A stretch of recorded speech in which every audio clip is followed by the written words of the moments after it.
So I'm going to tell you guys if this paddle is worth $400+. Alright, so I'm going to go over the pros and cons of the Accent Field Angler paddle. Things I really like about it, and there's a few things, I'm not a big fan about. It's 100% carbon shaft, 100% carbon blades, weighs about, I think, 30 to 31 ounces. Don't quote me on that, but I think it's 31. You have infinite adjustability on your angle. You can go at any angle that you want. It extends from 240, which is all the way to there, all the way to 260, and they have a little stop graphic on there that tells you, hey, don't go any farther than that.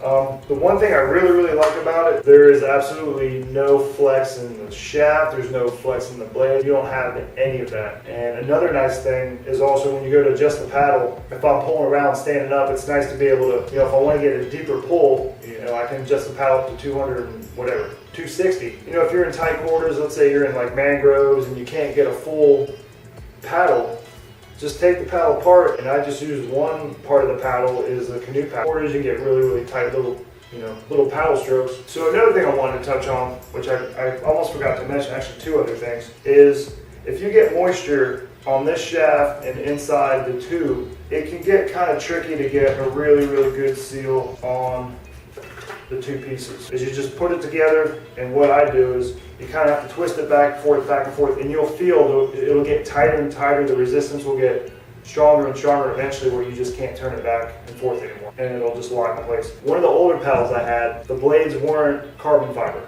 The shaft was, but the blades weren't. So when if my lure got stuck on an oyster bed or anything like that, and I had to try and free it, it was really easy to use that older paddle, because the blades didn't float and it would just go right down into the water. I free whatever lure I had and it would, done.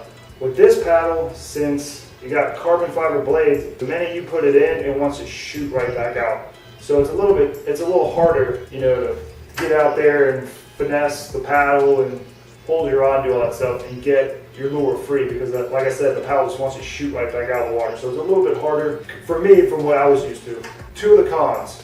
My line gets hung up on it, which obviously is not good. No one wants to go fishing and their line's constantly getting snagged on it. Mind you, it doesn't happen a lot, but it happens from time to time. And I learned this the hard way. If you notice, you have a nut, screw, and then a cotter pin. Now the issue that I was having, and I forgot to mention, there's a rubber suction right here. So it goes from here all the way to here. All this stuff works together. So what happened is, this was getting snagged on something in my car, but it would then, if you turn this, it would turn the screw, which would also loosen the nut. So when all those things happened, it then affects this, which then affects the suction of when you put the two pieces together. So this got loose, that got loose, and then when I put the two pieces together, the paddle would never lock together. So I could basically engage this, with the other piece together, and it would just spin. So I put the two pieces together and it would never lock. I'm not a fan of how this is exposed. It's just not a good thing for a paddle, because you put this in your car, it's going to get snagged with something. Look at it, it's pointy. Anything can get snagged on that. So I contacted Accent Paddles. They told me to put Loctite glue on the actual threads of the screw and the nuts, so that way those parts couldn't move, which is, to me, that's not a very good design if you have to use glue to keep the paddle working correctly. That just doesn't make a whole lot of sense to me. Mind you, it did work, and I'll put a link to the video of what they sent me on how to fix it. So I thought that was a little awkward, especially for paying over $400. If you guys have a chance, take a look at the Bending Branch. I think it's Bending Branch's Pro Angler. It's telescoping. It only extends up to 250 centimeters, I believe, but their locking mechanism is 100 times better. I actually haven't seen it in person, but I've seen videos of it, and it's just, there's no moving parts to it.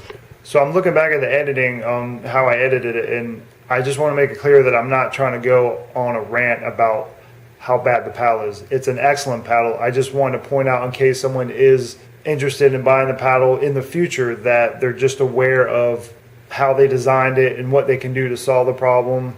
Reach out to Accent like I did and find a solution on how to fix it. That's all I was trying to do. But the graphics on it, I love the graphics, which, that wasn't a selling feature to me by any means. And I believe it's got, I think they call it like an ABS. Is it ABS? It's got like some kind of rail guard on it. You can barely see that green accent. Goes all the way around.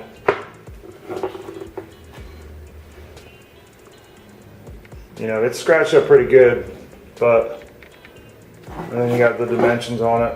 101 square inches, 652 square centimeters. It's a great paddle, don't get me wrong. Your angle adjustments. You know, I got my yak grips on there. Those are a lifesaver. If you guys don't use those things are worth their weight in gold. But yeah, there's nothing really, I mean, it's a paddle, you know. Does what it's supposed to do. Overall, I love the paddle. Yeah, it's a little bit pricey, but if you have the budget for it, I'd highly recommend it. I'm never gonna have to buy another paddle again.